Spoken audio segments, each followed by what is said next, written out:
అన్నది నిజానికి ఆది శంకరాచార్యులు గారు ప్రపోజ్ చేసినటువంటి అద్వైతం అనేటువంటి ఒక హైందవ్యం ఉంది. ఒక సంస్కృతిగా వైదిక సంస్కృతిగా ఎవరైతే మరి ఆర్యావర్తనం అని దేనైతే పిలుస్తారో, అంటే సింధు నది ప్రాంతం మొదలుకొని క్రింద మరి వింధ్య పర్వతాల వరకు నివసించినటువంటి వారిని ఆర్యులు అంటారు.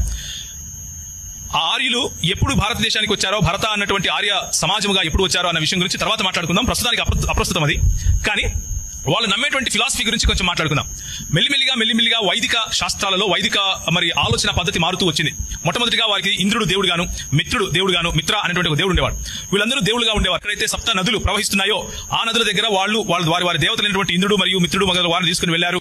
సో దీనివల్ల మనకేం తెలుస్తుంది అంటే, ఎవరైతే మన దగ్గరికి వచ్చి మా దగ్గర నుంచి కాపీ కొట్టారు అని అంటున్నారో వాళ్ళు కూడా ఇక్కడ కాదు, వాళ్ళు కూడా ఎక్కడి నుంచి పట్టుకొచ్చుకున్నోళ్లే. ఫస్ట్ విషయం. రెండోది, వారికి మొదట వారి దృక్పథంలో ఇంద్రుడు దేవుడు సోమము అనే ఒక పానీయాన్ని ఆయనకు అర్పించేవాళ్ళు. యాగము అనేటువంటి ఒక హోమం చేసేటటువంటి పద్ధతిని వాళ్ళు కలిగి ఉండేవాళ్ళు. వాళ్ళు ఏం చేశారు అంటే, ఈ భూభాగాన్ని ఆక్రమించుకున్న తర్వాత లోకల్ గా ఉన్నటువంటి మ్లేచ్చులుగా పిలిచారు వాళ్ళని. అంటే నాలాగా నల్లగా ఉండే వాళ్ళను, కూర్చున్నటువంటి వాళ్ళలో మిగిలిన మెజారిటీ మనందరినీ కూడా మ్లేచ్చులుగాను, అనార్యులుగాను, ఆర్యేతరులుగాను పిలుస్తూ వచ్చారు. ఆ ఆర్యేతులకు మ్లేచ్చులకే రాక్షసులు అనేటువంటి పేర్లు పెట్టారు. అంటే ఆర్యులు కాని వారందరూ కూడా వారి దృక్పథం ప్రకారం రాక్షసులు. ఎందుకంటే మనకు నోర్లు పెద్దగా ఉంటాయి, మనకు నుదురు పెద్దగా ఉంటుంది, రింగుల ఎంటికలు ఉంటాయి, తర్వాత చర్మము రంగు నల్లగా ఉంటుంది, కాబట్టి మనం రాక్షసులం అయిపోయాం.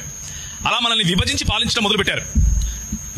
వింధ్య పర్వతాలకు క్రిందగా మనల్ని మెల్లిమెల్లిగా తోసేశారు. ఎవరైతే భారతీయులు అప్పటికే మరి సింధు ప్రాంతంలో హరప్పా నాగరికతగా మనం ఎవరైతే పిలువబడ్డామో ఆ భారతీయులు మరి ఎవరైతే పట్టణవాసులుగా ఉన్నారో వీరు మరి పల్లెవాసులుగా వచ్చి పట్టణవాసులు అనేటువంటి మనల్ని తోసేసి మెల్లిగా దక్షిణ భాగం వైపు తరివారు.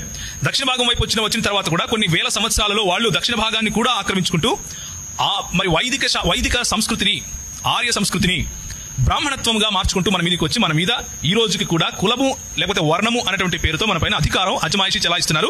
ఇది హిస్టారికల్ దృక్పథం.